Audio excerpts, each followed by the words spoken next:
नमस्कार दोस्तों, मेरा नाम है विशाल। आप सबका स्वागत है स्टॉक बॉक्स के business standard plus financial express के एनालिसिस वीडियो में। आप सबको मैं कांग्रेचुलेट करना चाहूँगा स्टॉक बॉक्स फैमिली की तरफ से एंड थैंक्स भी कहना चाहूँगा हमारे 10,000 सब्सक्राइबर्स के लिए। हमने ये माइलस्टोन आज ही अचीव किया है, तो आप सबको बहुत-बहुत धन्यवाद। सारे व्यूज़, लाइक्स एंड शेयर्स के लिए जो आप रोज़ करते हैं। हम लोग डिस्कस करते हैं ऐसे वीडियोज़ में बिज़नेस न्यूज़पेपर्स के बढ़िया आर्टिकल्स। तो आप सब लोग इस चैनल को अभी सब्सक्राइब कर सकते हैं अगर आपको ऐसे आर्टिकल्स के बारे में जानना है और पढ़ना है, जिससे आपके इनकम पे इफ़ेक्ट पड़ता हो, आपके एक्सपेंडिचर्स पे, आपके इन्वेस्टमेंट्स की वैल्यू पे, इसके अलावा आपके जॉब प्रॉस्पेक्ट्स पे। तो आप ये सारी चीज़ें समझ पाएँगे आधे घंटे में अगर आप बिज़नेस न्यूज़पेपर्स या तो आप पढ़ते हैं या फिर ऐसी वीडियोज़ देखते हैं जहाँ बिज़नेस न्यूज़पेपर्स पढ़ के उन्हें एनालाइज़ किया जाए। शुरुआत करूँगा मैं आज की एक ओवरव्यू ले लेते हैं, ठीक है? ओवरव्यू में हम लोग देखते हैं क्या-क्या आर्टिकल्स हम आज कवर करने वाले हैं। सबसे पहले ऐसा न्यूज़ जो आपके इन्वेस्टमेंट्स को ज़रूर इफ़ेक्ट करेगा और आपके इन्वेस्टमेंट्स अडानी ग्रुप में इनडायरेक्टली हो सकते हैं क्योंकि अगर आप म्यूचुअल फंड्स में पैसा लगाते हैं, तो म्यूचुअल फंड्स अडानी ग्रुप में अच्छा खासा एक्सपोज़र लेके चलते हैं अपना। तो इन्होंने कहा है कि हमारे पास कंफर्टेबल लिक्विडिटी है, इतना है कि हम 28 महीनों तक के अगले सारे जो डेट हैं, ईएमआईज़ हैं, सब हम पे कर सकते हैं आराम से, इतना कैश पड़ा है। एस&पी स्टैंडर्ड्स एंड पुअर्स ने कट किया है इंडिया के जीडीपी फोरकास्ट को। इनका कहना है कि इंडिया का जो ग्रोथ है वो कम रहने वाला है, 6.7% रहने वाला है फाइनेंशियल ईयर 2026 के लिए। रुपी अप्रिशिएट्स 0.2% टू 84.29 अगेंस्ट डॉलर। रुपया फाइनली अप्रिशिएट कर रहा है। इतने दिनों से हम यही पढ़ रहे थे कि रुपया कमजोर होते जा रहा है डॉलर के against. Government expects food inflation to moderate. Government expect कर रही है कि जो महंगाई दर है सब्जियों से रिलेटेड, इसमें हमें थोड़ी करेक्शन देखने को मिल सकती है, थोड़ी राहत मिल सकती है लोगों को। Apple should have learned a Chinese lesson on EVs. ये एडिटोरियल है और काफी इंटरेस्टिंग है और इससे आपको समझ में भी आएगा कि ईवीज के मामले में चाइना कहाँ पहुंच चुका है और दुनिया कितनी पीछे रह गई। तो आज के लिए हम ये सारे आर्टिकल्स जो हैं इनका ओवरव्यू हमने कर लिया है जो हम डिस्कस करने वाले हैं। तो मैं शुरुआत करता हूँ सबसे पहले आर्टिकल से। Comfortable liquidity enough to cover debt for 28 months. तो यहाँ पे अडानी ग्रुप ने कहा है कि हम बहुत ही कंफर्टेबल लिक्विडिटी लेके चल रहे हैं। लिक्विडिटी का मतलब मैं पहले भी समझा चुका हूँ। अगर आपके पास, मैं कह रहा हूँ आपका नेटवर्थ अच्छा है, आपके पास एसेट्स हैं काफ़ी, लेकिन आपके बैंक में नहीं है, आपके जेब में नहीं है, कुछ पैसे शेयर्स में इन्वेस्टेड है, कुछ एफडी में है, कुछ ज़मीन में है, तो आपके पास मैं कहूँगा लिक्विडिटी की कमी है, आपके जेब में पैसा नहीं है, राइट? तो ये जो टर्म है लिक्विडिटी हम इसके लिए यूज़ करते हैं कि कितना पैसा अभी आपके हाथ में है जो आप अभी खर्च कर सकते हैं। तो अडानी ग्रुप के पास उनका कहना है कि इतना लिक्विडिटी है, इतना पैसा है कि वो डेट कवर कर सकते हैं, उधार को कवर कर सकते हैं 28 महीनों तक। इन्होंने क्लेम किया है कि बहुत ही कंफर्टेबल पोजीशन में है। कैश बैलेंस हमारे पास 53,024 करोड़ का कैश बैलेंस है। एंड इसमें जो नेक्स्ट इन क्रेडिट अपडेट जो आई है फर्स्ट हाफ के लिए 2024-25 की, ग्रुप ने कहा कि existing cash balance liquidity cover करते हैं 28 महीनों के डेट सर्विस के लिए। जो पोर्ट टू एनर्जी कंग्लोमरेट है, इनका ये कंग्लोमरेट मतलब मैं बता चुका हूँ, कंग्लोमरेट मतलब वो बिजनेस जो अलग-अलग सेक्टर्स में है, जैसे रिलायंस, अडानी। ये एक छोटे से टाटा को देखिए, नमक के पैकेट से लेके वो रॉकेट्स तक बना रहे हैं। तो एनुअल इनका जो डेट ओवरऑल मैच्योर होना है हर साल के लिए until 2033-34 are lower than the current operating cash flow as of सितंबर 2024। तो जो भी इन्होंने उधार ले रखा है और जो रीपे करने की डेट्स आ रही हैं वो सारी कम है उनके कैश फ्लो से एंड आराम से कंफर्टेबली अपने पूरे डेट को मैनेज कर सकते हैं, सारी ईएमआईज़ को पे कर सकते हैं। जो पूरे ग्रुप का डेट पोर्टफोलियो है इसमें इन्होंने कुछ उधार लिया हुआ है डोमेस्टिक बैंक से, ग्लोबल बैंक से 27% लिया है, डोमेस्टिक बैंक से 42% लिया है। Capital markets, global capital market से 23%, डोमेस्टिक कैपिटल मार्केट से 5% और जो दूसरे डेट फाइनेंसिंग सोर्सेस है वहाँ से 3%। ग्रुप का कहना है कि उन्होंने 63% जो अपनी इक्विटी जो डिप्लॉय की है, 63% of its equity to assets and TTM basis पर, ट्रेलिंग 12 मंथ बेसिस पर उनका जो एबिटा है वो है 9.96 बिलियन डॉलर्स, जहाँ 17% की ग्रोथ है। तो इतना बढ़िया इनका आप देखोगे ओवरऑल अभी डेट कवरेज है, इनके पास कैश की दिक्कत नहीं है, कैश फ्लो आ भी रहा है बिज़नेस से। लेकिन प्रॉब्लम्स हुई हैं रिपोर्ट्स की वजह से, एक्सटर्नल प्रॉब्लम्स। अडानी ग्रुप मैं कहूँगा यहाँ पर थोड़ा मात खा जा रहा है। काफ़ी सारे यूएस से रिलेटेड जो मैं कहूँगा एजेंसीज़ हैं और एनालिस्ट हैं, वो काफ़ी ज़्यादा इनके पीछे हाथ धोकर पड़े हैं। और यहाँ पे हमें ये दिख भी रहा है कि किस तरीके से अच्छा खासा बिज़नेस है, सब कुछ है बट स्टिल इन्हें प्रॉब्लम्स आएँगी बिज़नेस करने में, आगे इन्हें डेट रेज़ करने में प्रॉब्लम आएँगी और दूसरी कंट्रीज़ में बिज़नेस करने में ज़रूर प्रॉब्लम आएगी। अभी देखिए केन्या ने कितना बड़ा इनका प्रोजेक्ट कैंसल कर दिया। ऑलमोस्ट $1 बिलियन का प्रोजेक्ट था, $780 मिलियन का एक प्रोजेक्ट था उसे भी। तो यहाँ पे ग्रुप ने कहा है कि जो allegations US justice department of justice ने लगाए हैं और एसईसी ने और ब्राइबरी और फ्रॉड के डायरेक्टर्स के अगेंस्ट अडानी ग्रीन के इंक्लूडिंग गौतम अडानी, तो इन्होंने कहा है कि एक्यूजेशंस बिल्कुल बेसलेस हैं और कहा है कि जितने पॉसिबल लीगल रिकोर्स होंगे वो हम करेंगे। और इसकी वजह से इनका जो 10,500 का मार्केट कैप है यहाँ उसमें भी डिक्लाइन देखने को मिला है। S&P cuts India's FY26 GDP forecast to 6.7%। Credit rating agency S&P standards and Poor's जिसे हम कहते हैं, ये क्या करती है? ये रेटिंग एजेंसी है, रेटिंग्स देती है और एनालिस्ट भी हैं ये। तो उन्होंने कहा है कि इंडिया का जो जीडीपी फोरकास्ट है ना, ये 6.7% रहने वाला है। पहले 6.9 था, थोड़ा कम होगा। इनका ये कहना है कि ब्याज दर एक तो बढ़े हुए हैं और फिस्कल इम्पल्स टेम्पर जो है वो भी कम है, अर्बन डिमांड जो लेकर आ रहा है, कम कर रहा है। सॉरी, इनका मतलब ब्याज दर एक तो बढ़ गए और फिस्कल इम्पल्स कम है, इसकी वजह से जो अर्बन एरियाज़ में डिमांड है, लोग पैसे कम खर्च कर रहे हैं अर्बन एरियाज़ में, डिमांड उस तरीके से नहीं हो पा रहा है। बात रही परचेजिंग मैनेजर्स इंडेक्स की, मतलब पीएमआई बोलते हैं इसे। पीएमआई क्या होता है? कोई अगर आपसे पूछे कि इंडिया में मैन्युफैक्चरिंग सेक्टर ग्रो कर रहा है, नहीं कर रहा है, सर्विस ग्रो कर रहा है, नहीं कर रहा है, तो आप थोड़ी बैठ के फैक्ट्री गिनने लगोगे। आप पीएमआई चेक करो और अगर ये 50 के ऊपर जा रहा है, जितना भी ऊपर, ठीक है? इसका मतलब ये क्या है? ये ग्रो कर रहा है, एक्सपांड कर रहा है और अगर 50 से नीचे जा रहा है ये, तो ये कॉन्ट्रैक्ट कर रहा है। तो यहाँ पे जितने भी इंडिकेटर्स हैं वो दिखा रहे हैं कि जैसे कंस्ट्रक्शन सेक्टर काफ़ी हिट रहा सितंबर में, तो थोड़ा ग्रोथ में सॉफ्टनिंग देखने को मिली है, ग्रोथ सॉफ्ट होता हुआ नज़र आया है। इन्होंने ये भी हाइलाइट किया कि फूड इन्फ्लेशन माथे का दर्द बन गया है आरबीआई का और लोगों का भी, ठीक है? एंड कंज्यूमर इन्फ्लेशन भी जो है, यहाँ पे सप्लाई शॉक्स आए हैं एग्रीकल्चर में जिसकी वजह से खाने-पीने की चीज़ों के दाम बढ़ चुके हैं। रेनफॉल का पैटर्न चेंज हो गया है जिसकी वजह से क्रॉप्स भी डैमेज हो जाते हैं और हीट वेव्स इतनी ज़्यादा होती हैं कि गर्मियों में भी हमारे क्रॉप्स डैमेज होते ही हैं। तो देखिए ट्रेडिशनली फूड इन्फ्लेशन महँगाई दर जो खाने-पीने की चीज़ों की है ना, वो ऐसा रहा है, हमेशा से ऐसा रहा है कि इसे प्रेडिक्ट करना आसान नहीं रहा है। लेकिन इस समय तो ये और ज़्यादा मुश्किल हो चुका है, जो सिनेरियो चल रहा है इस टाइम पे ओवरऑल। अगर आप देखेंगे इन्होंने इन्फ्लेशन प्रोजेक्शन इंडिया का 4.6% कर दिया है, जो पहले 4.5% था। तो ये महँगाई दर भी एक्सपेक्ट कर रहे हैं कि थोड़ा ऊपर रहेगा। किस वजह से ऊपर रहेगा? सिंपल एक वजह से, फूड इन्फ्लेशन एंड 2026 में ये एक्सपेक्ट कर रहे हैं कि लेकिन महँगाई दर कम हो जाएगा, 4.4% आ जाएगा, जो पहले ही सोच रहे थे 4.6%। तो इनका कहना है जो पूरा एशिया पैसिफिक रीजन है, जिसमें इंडिया आता है, इस पूरे रीजन में ना एक प्रॉब्लम 2 प्रॉब्लम रहने वाली है। एक तो ग्लोबल स्लो डाउन, ठीक है? ग्लोबल अगर आप देखेंगे यूरोप से लेके एशिया में बाकी कंट्रीज़ में काफ़ी ग्रोथ रेट में कमी नीचे जाता हुआ नज़र आ रहा है। और दूसरा है यूएस में डोनाल्ड ट्रम्प। यहाँ मैं लिख देता हूँ ट्रेड पॉलिसी, जो ट्रेड पॉलिसी है ना यूएस में नई आने वाली है डोनाल्ड ट्रम्प के आने के बाद, पता नहीं है क्या लेकर आएँगे रूल्स, राइट? हमें तो नहीं पता। तो कहीं न कहीं ये भी टेंशन है कि अनसर्टेनिटीज़ बहुत सारी हैं, देखना होगा कि क्या होता है आगे जिसकी वजह से हमारा ग्रोथ बढ़ता है या घटता है, एक्सपोर्ट बढ़ते हैं, घटते हैं। रुपया कमज़ोर होता हुआ नज़र आ रहा है हमें कई दिनों से, लेकिन अब फाइनली गुड न्यूज़ है रुपए के लिए। रुपी एप्रिशिएट कर चुका है 0.2% अगेंस्ट डॉलर। यहाँ पर आप देखेंगे एशियन पीयर्स के अगेंस्ट ओवरऑल अगर आप देखें तो काफ़ी गेन रहा है एशियन पीयर्स का डॉलर के अगेंस्ट। अगर आप देखेंगे एफआईआईज़ फॉरेन इंस्टीट्यूशनल इन्वेस्टर्स ने करीब $2.5 बिलियन इंडियन मार्केट में इन्फ्यूज़ किए कल ही। एंड यहाँ पे बहुत इंपॉर्टेंट चीज़ है, क्या रुपया और स्टॉक मार्केट का कोई रिलेशन है? बिल्कुल रिलेशन है भाई। अब ये देखिए, अगर एफआईआईज़ इंडिया में पैसे डालते हैं, ठीक है? इनका लेट्स से इन्वेस्टमेंट बढ़ता है, तो रुपया स्ट्रॉन्ग होता है और ये घटता है, तो रुपया भी घटेगा। अब कैसे? क्यों?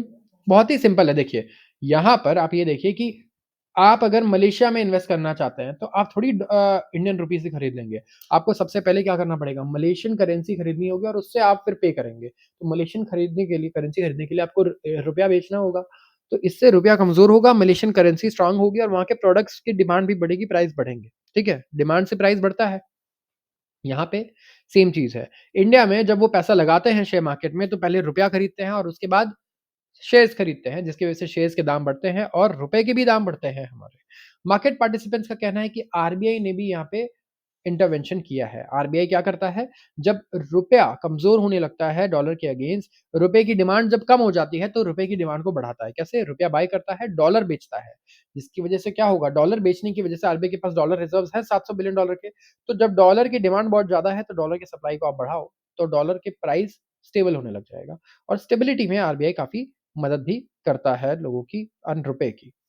तो इन्फ्लोज़ आए हैं, ठीक है? डॉलर इंडेक्स भी जो है सॉफ्टर हो गया। डॉलर इंडेक्स मैं बताता रहता हूँ आपको, डॉलर इंडेक्स ये रहा।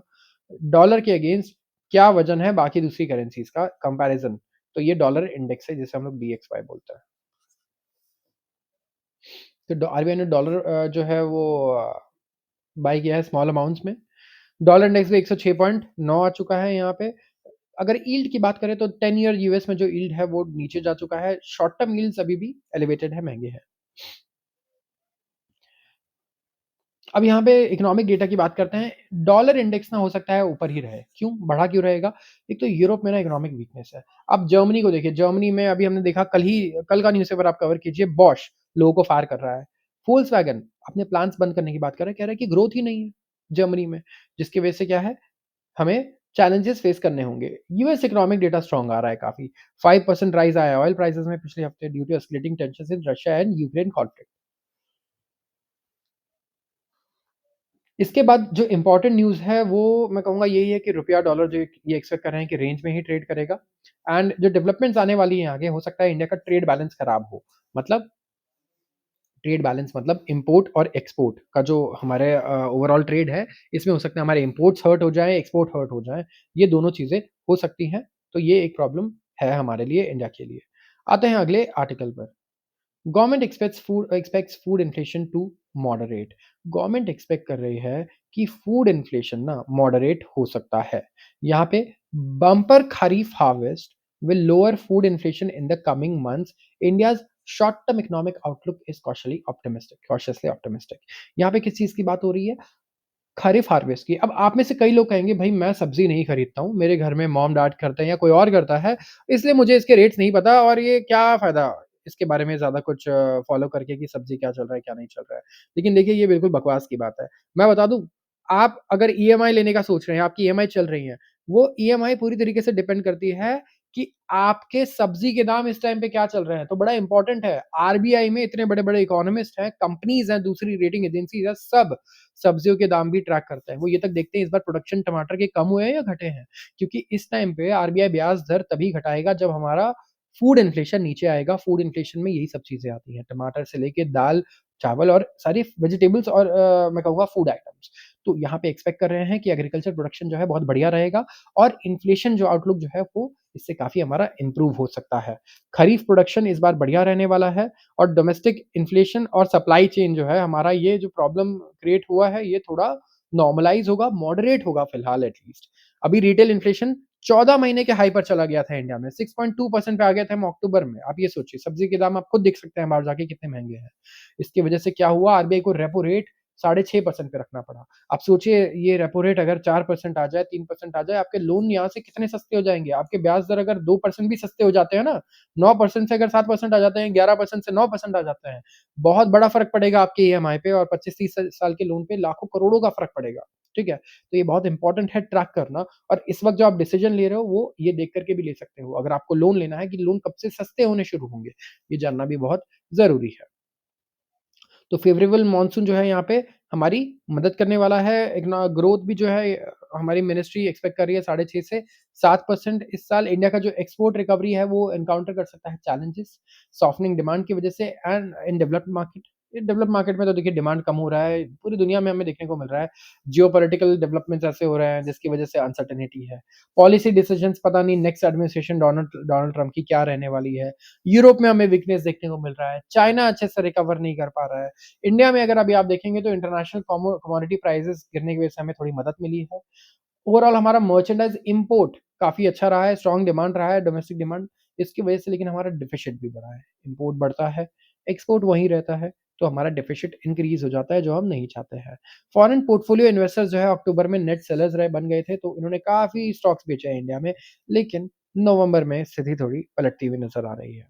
जियोपॉलिटिकल टेंशन्स हैं, चाइना में जो अभी डेवलपमेंट्स आए हैं जिसकी वजह से क्या हुआ इंडियन इक्विटी से शेयर मार्केट से पैसा निकाल कर के दूसरे स्टॉक्स में लगाए गए, दूसरी कंट्रीज़ में लगाए गए।